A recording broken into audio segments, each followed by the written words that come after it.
going on, guys? My name is Chris Holowchuk, and it's another session of Hollow Sessions. Today's video is going to be a little different than the usual ones. It's currently Memorial Day weekend, and I'm actually in Washington, D.C., or that general area. Currently, I'm hiking the Shenandoah Valley. But since it's Memorial Day weekend, I wanted to make this video about my grandpa. You know, he didn't die in combat or anything, but he's not around anymore, so felt like it was appropriate to do a Memorial Day video for him. He served in the U.S. Army as a medic, and yeah, I got to hear some of the stories about it before he died. But from what I knew about him, you know, he died when I was like, I think 22. So he got to be part of my whole childhood for the most part. But from what I've seen with him, he seemed like most of his battles were actually after the war. You know, what he had to deal with here at home. Honestly, I felt like it took way more of a toll on him than whatever he saw in Korea. If anything, he tried to adopt a Korean kid when he was over there, and my great grandma, I guess that time she had a say in it. She was like, absolutely not. So fortunately he couldn't adopt that kid, but yeah, it just kind of shows you the man he was. He's very kind and giving, and yeah, when I think back, I'm not trying to throw any shade on any of my family members, but just say my grandma wasn't the nicest person. She had her problems. You know, her dad, my great grandpa, died when she was 12. He was ironically doing something similar to me, working like road construction. You know, I do traffic surveying, so I'm on the side of the road constantly, which makes me a little, you know, extra aware, because somebody in my family died from doing something similar. But yeah, my grandma, she was just never the same after that. It's like a piece of her died with him, and yeah, I feel for her on that. But I felt like maybe she took that pain out on my grandpa, and then also my mom and my aunts and uncles. And yeah, it wasn't the most motherly thing she could do, but again, she was going through her problems. But anyways, when that relates to my grandpa, I felt like, yeah, my grandpa rushed into marriage back in those days. Like, you got married in your 20s, like early 20s by then. And, you know, there was no divorcing anybody. Like, once you're with somebody, you're with them for life. And that's exactly what happened. They had a marriage well over 50 years until my grandma died in 2010. And he actually lived about 2 years longer than she did, which was shocking, because we always joked that we'd rather him be the first one to go, because he was so, like, dependent on her. He always had to have her by his side. And I don't think, you know, part of that was from love, but it was also from abuse. And I got to see that as a kid and as an adult. Like, my grandma was not very nice to him. She constantly put him down, and he was such a loving, kind soul. I feel like he didn't deserve that. And some stuff I haven't told too many people about, but getting open and vulnerable with you about it. But, you know, my grandma died.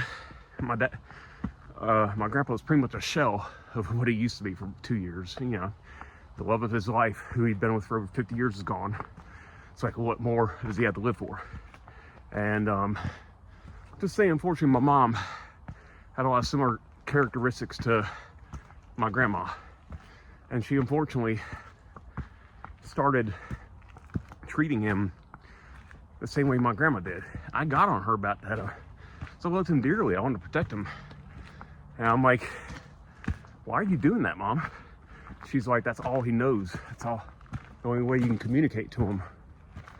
And so unfortunately, well, I gave her this, you know, I told her, I mean, you rescue a stray dog that's been abused. Are you gonna keep abusing it because that's all it knows? Or are you gonna give it a better life? And I always stopped her in her tracks every time I said that. But she'd still, I guess, be abusive to him. And yeah, she had a drinking problem. My grandma had a drinking problem. Ran in the family. That's why I'm careful if I drink. keep it limited and moderate. But it was just a shame seeing him live like that. Such a kind soul, somebody who put his life on the line for this country and for other people. And he didn't just do that with serving the military. He was also a firefighter, EMT. He always put other people's safety before himself. He's one of the most selfless people I ever knew. And I just hated the way my grandma treated him. And I felt like at times, yeah, my mom and my aunts and uncles would treat him unfairly too. And yeah, I get maybe he had that coming because he didn't respect boundaries. And so I get that, but I just didn't think he deserved that treatment from anybody. He's such a kind soul, deserved to be treated well. I try my best to make sure I treated him with kindness every time I saw him, yeah, especially if nobody else around him would. And that taught me a lot about what, yeah, it made me where I am now. You know, I have many friends who rushed into marriages, met somebody in their early 20s and got married. I see them now and they're, you know, flirting with divorce or just fighting with their spouse constantly. I had, yeah, friends even in high school where their girlfriends would get jealous of me hanging out with them and eventually be like, you have other friends, go hang out with them. Like they wanted my friend all to themselves. I'm just being a good friend, you know. And I've just seen so many of my friends fall for, you know, partners who are possessive. And that's a big sign of things to come, you know. And that's part of the reason why I waited so long to get in a long-term relationship. I want to make sure I grew. You know, my mom died. I was forced to, yeah, find myself again. And I want to make sure I was in a good, stable place before I got committed into something serious. Because, yeah, I've seen it too much where people rush into something bad and it blows up on them. And, yeah, that just taught me, like, I don't want somebody who's going to be mean to me for 50 years. You know, I want somebody who's going to be by my side, supports me. You know, it doesn't mean don't, you know, speak up when I can improve, you know. Somebody who can do that, but not in a belittling way, you know. Somebody who's, you know, wants to better you, not put you down. And I just see that so much now with my friends. And yeah, it's just got me thinking this Memorial Day, yeah, it got me thinking of my grandpa a lot. And yeah, he honestly fought way more battles here back home than he did overseas. And I just wanted to honor him and show how strong of a man he was, all that he put up with, you know. Some people could say maybe he was being a nice guy, too nice, weak or whatnot. I didn't see that. I saw him as a strong man who kept it together no matter what adversity came his way, no matter who was putting him down, he kept it together. And I just wanted to honor him today. And to all the military servicemen and women who lost their lives protecting this country, or even the ones who came back and, you know, never left the battle in their head and unfortunately succumbed when they came back.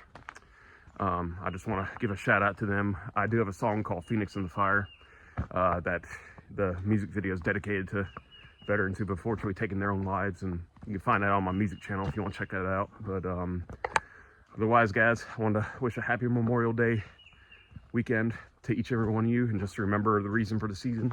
And yeah, just hope everyone stays safe out there and enjoys the holiday weekend. Anyways, guys, if you enjoyed what you heard, please do hit that like and subscribe button. Helps me get out to more and more people. And please do share your thoughts in the comment section if you relate. Anyways, with that being said, my name is Chris Holowchuk, and Holla is hollowing out.